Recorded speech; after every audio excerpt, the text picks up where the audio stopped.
Bom, pessoal, estamos começando nosso curso de mecânica dos fluidos, certo? Então, nessa videoaula vamos só falar sobre os principais conceitos. Então, o fluido é uma substância que não possui forma própria, certo?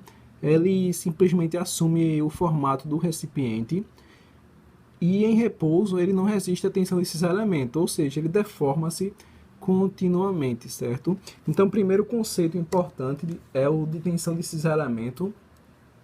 Então, é a razão entre o módulo componente da tangencial, ou seja, essa minha força tangencial, que age sobre essa área, né? Então, tensão de cisalhamento é força tangencial dividido pela minha área, certo? Se essa minha pressão for uniforme sobre toda a minha área, ou se o interesse for na pressão média, certo? Então, eu vou ter que minha pressão é igual à força normal sobre a área. Isso aqui a gente já sabe, né? Desde da física. Então, esse conceito de tensão é muito importante, certo?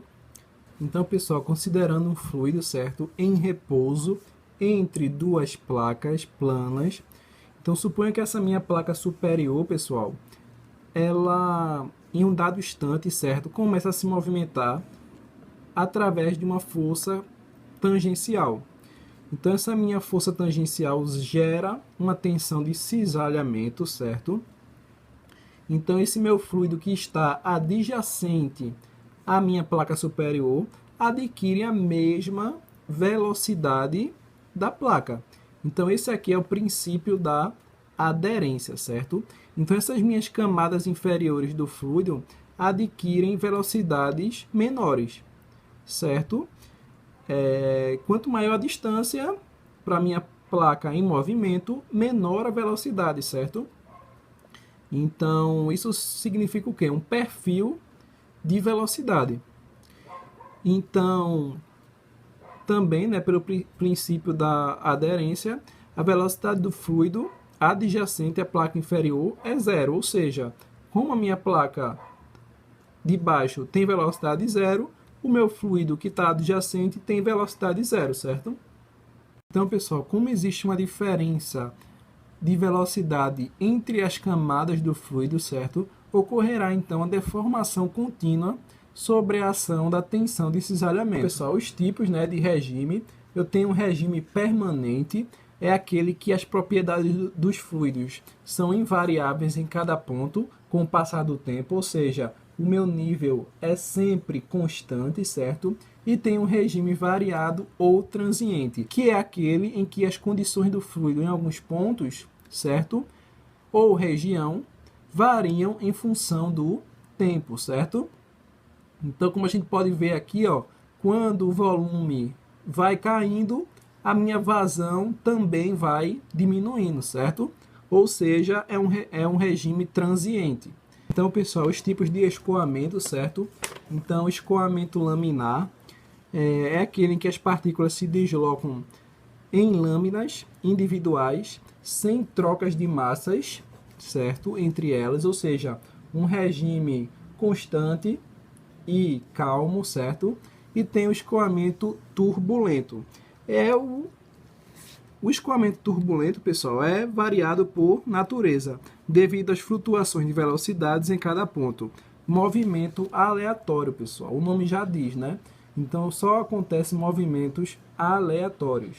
Outro conceito importante, pessoal, é o de número de Reynolds, certo? Então, a gente não vai utilizar, eu acho que nesses exercícios, mas nas próximas videoaulas, com certeza, ele vai aparecer bastante.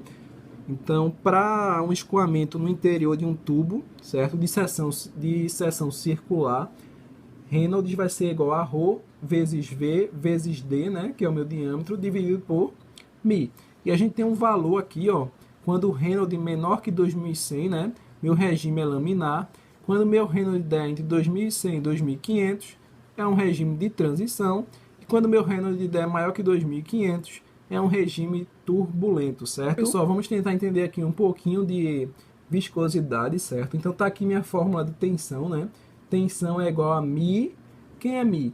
μ é a minha viscosidade dinâmica, certo? Então viscosidade, pessoal, dinâmica é o coeficiente de proporcionalidade entre a tensão de cisalhamento e o gradiente de velocidade, ou seja, é a resistência que o meu fluido tem sobre uma tensão de cisalhamento. Isso é a minha viscosidade, certo? Então, aqui um detalhe importante para exercício, certo? Quando o meu E, ou seja, minha espessura entre as placas, seja menor que 4 milímetros, eu passo a ter apenas V0 sobre E. E é a minha espessura. Ou seja, eu tirei essa minha derivada, né? E simplifiquei a minha equação, certo? Então tá aqui, ó, viscosidade cinemática é minha viscosidade dinâmica sobre ρ.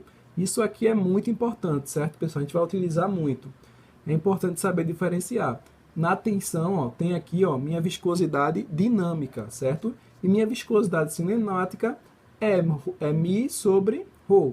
Então eu podia também utilizar aqui, né, a minha viscosidade cinemática, certo? Só estamos encerrando por aqui, certo? Essa videoaula só foi uma breve introdução da teoria.